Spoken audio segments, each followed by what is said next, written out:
Donc pour gérer l'impression d'une pièce en 3D, le logiciel qui est utilisé s'appelle Job Manager.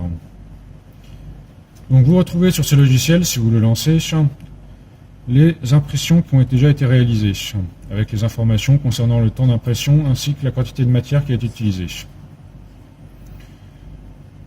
Par exemple ici, si je reprends la dernière impression qui a été réalisée, alors non pas clé USB parce qu'elle n'a pas été lancée, mais celle-ci, voilà, je retrouve ici l'apparence, l'image du plateau d'impression, ainsi que quelques informations. Et si je veux relancer l'impression, je clique sur Restart Job. Je fais un clic droit, Restart Job. Une fois que c'est fait, je retrouve ici ma tâche d'impression qui est en cours, donc là qui est lancée, c'est-à-dire que les différentes couches, les premières couches, sont envoyées vers l'imprimante 3D afin d'être réalisées. Donc vous retrouvez, lorsqu'une tâche est en cours, eh bien, des informations courantes comme arrêter, mettre en pause, supprimer la tâche, ainsi que des informations. Voilà. Ensuite, ce logiciel-là ne suffit pas. Pour que l'impression se déroule réellement, il faut rebasculer sur l'ordinateur de l'imprimante 3D.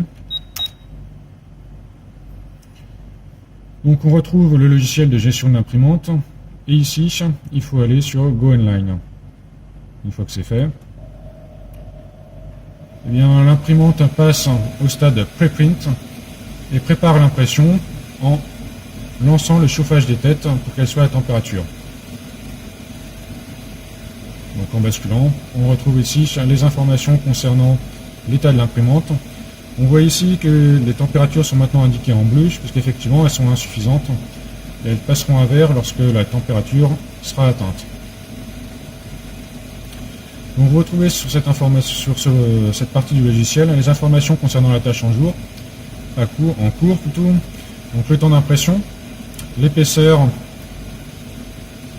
de la tâche à imprimer, ici 8,32 mm,